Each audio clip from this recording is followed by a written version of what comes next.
क्या आप सोच सकते हैं कि एक दिन हम बिना ईंधन के सिर्फ सूर्य की रोशनी पर उड़ान भर सकते हैं, अंतरिक्ष और समय को मोड़ते हुए लाइट के स्पीड से तेज जा सकते हैं, या फिर सितारों की शक्ति को हार्नेस कर पूरी गैलेक्सी को एक्सप्लोर करेंगे। ये कोई साइंस फिक्शन नहीं है, ये हमारी नेक्स्ट जनरेशन प्रोपल्शन टेक्नोलॉजीज का सपना है। फ्यूजन रॉकेट्स, सोलर सेल्स और वार्प ड्राइव्स, तीन ऐसी क्रांतिकारी तकनीकें जो हमारी स्पेस एक्सप्लोरेशन की सीमाओं को तोड़ सकती है। लेकिन क्या ये संभव है और कैसे ये हमारी दुनिया को हमेशा के लिए बदल देगी? चलिए इस अनोखे सफर की शुरुआत करते हैं।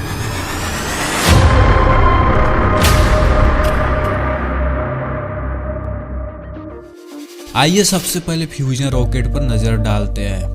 फ्यूजन रॉकेट एक ऐसी तकनीक है जो न्यूक्लियर फ्यूजन के पावर को यूज करके स्पेसक्राफ्ट को प्रोपेल करेगी। आपने सुना होगा कि फ्यूजन वही प्रोसेस है जो हमारे सूरज और बाकी स्टार को जलाता है। लेकिन सवाल ये है, क्या हम उस एनर्जी को अपने स्पेसक्राफ्ट में हार्नेस कर सकते हैं?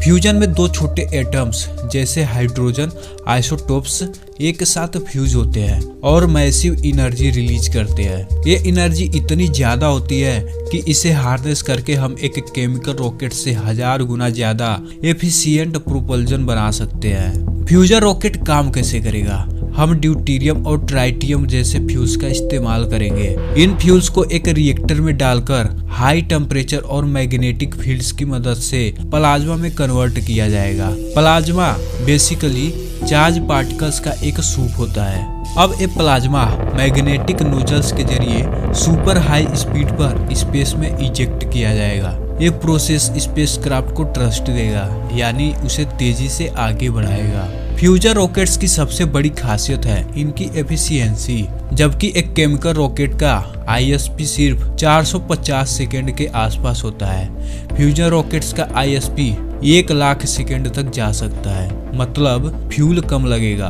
और स्पेसक्राफ्ट ज्यादा दूर तक और तेज जाएगा। फ्यूजन रॉकेट्स की मदद से हम मार्स तक सिर्फ 1 से 2 महीने में पहुंच सकते हैं, जबकि आज के केमिकल रॉकेट्स को 6 से 9 महीने लग जाते हैं। सोचिए ये टेक्नोलॉजी हमें कितना आगे ले जा सकती है। लेकिन ये सब सुनने में जितना एक्साइटिंग लगता है, असलियत में ये उतना आसान नहीं है।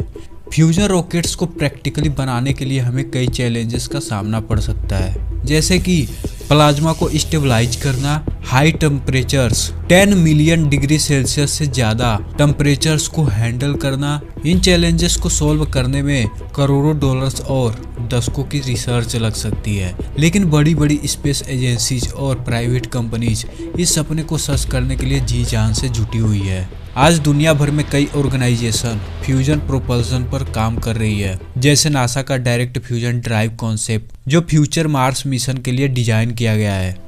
ITER जो दुनिया का सबसे बड़ा फ्यूजन एनर्जी एक्सपेरिमेंट है, ना सिर्फ एनर्जी प्रोडक्शन बल्कि स्पेस एक्सप्लोरेशन के लिए भी क्रूशियल साबित हो सकता है। फ्यूजन रॉकेट्स सिर्फ प्लैनेट्स तक ही सीमित नहीं रहेंगे। इनकी मदद से हमारे सोलर सिस्टम के बाहर अल्फा सेंचुरी जैसे एक्सोप्लैनेट्स तक पहुंचने का सपना देख सकते हैं। इंटरस्टेलर ट्रैवल जो साई-फाई मूवी में दिखाता है, वो हमारे लाइफ टाइम में हकीकत बन सकता है। इमेजिन कीजिए एक दिन ह्यूमैनिटी दूसरे स्टार्स तक पहुंच पाएगी। फ्यूजन रॉकेट्स स्पेस एक्सप्लोरेशन का भविष्य है, लेकिन क्या हम इस तकनीकी को अगले 20 से 30 सालों में रियलिटी बना पाएंगे, या फिर ये सिर्फ एक सपना बनकर रह जाएगा?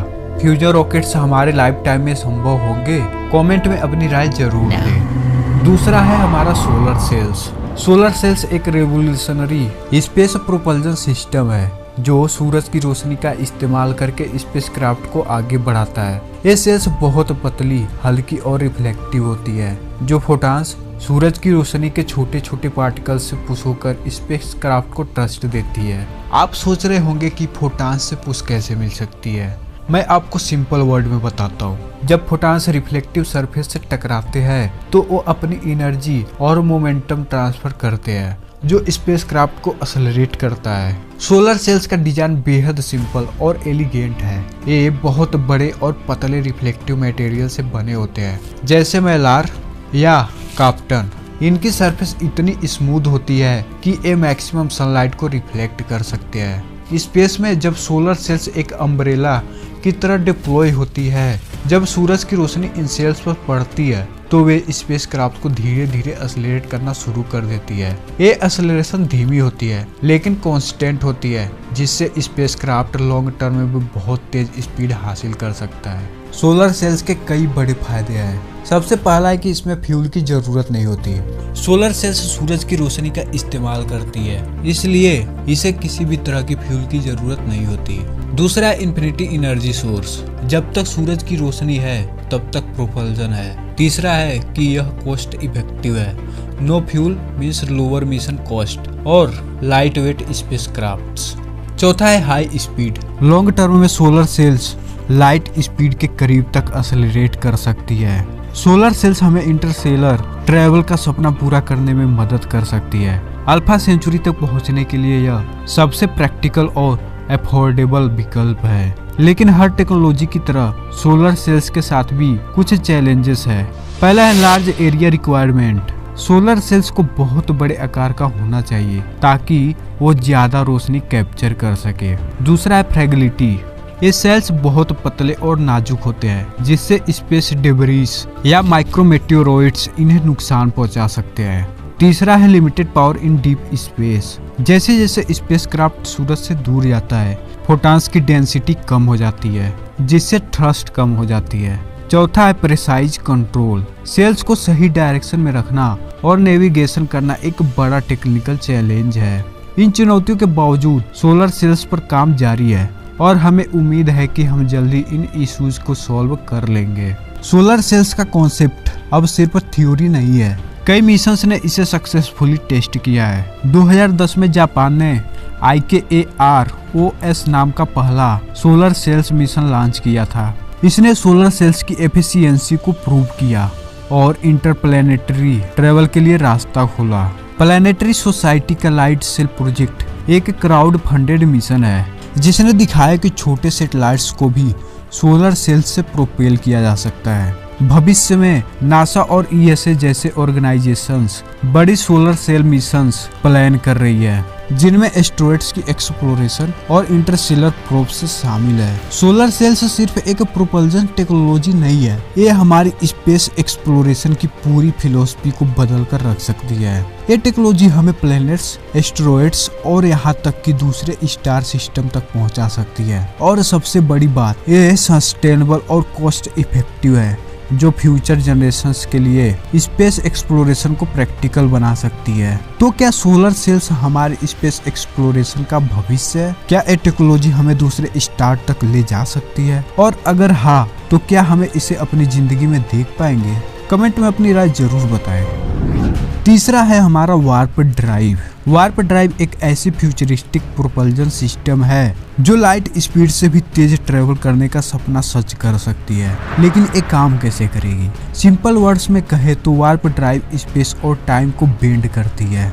नॉर्मल प्रोपल्जन सिस्टम स्पेसशिप को पुश करती है, लेकिन वार्प ड्राइव के साथ स्पेसशिप अपनी जगह पर स्थिर रहती है और आसपास का स्पेस टाइम मूव होता है। इसे समझने के लिए इमेजिन करें कि आप किसी एक्सेलरेटर पर खड़े हैं और वो आपको आगे ले जा रही है। यही कॉन्सेप्ट वार्प ड्राइव में अप्लाई होता है। वार्प ड्राइव का कॉन्सेप्ट सबसे पहले अल्बर्ट आइंस्टाइन की जनरल रिलेटिविटी से निकला था। थ्योरी कहती है कि स्पेस और टाइम एक फैब्रिक की तरह है, जिन्हें बेंड किया जा सकता है। माइगुल अल्क्यूबियरे ने 1994 में एक आइडिया दिया, जिसे हम अल्क्यूबियरे ड्राइव कहते हैं। अल्क्यूबियरे ड्राइव एक ऐसा बबल बनाता है जो स्पेसशिप के आगे स्पेस को कंप्रेस करता है और पीछे स्पेस को एक्सपेंड करता है। इससे स्पेसशिप टेक्निकली लाइट स्पीड से तेज ट्रेवल कर सकती है, बिना फिजिक्स के लॉ को तोड़े हुए।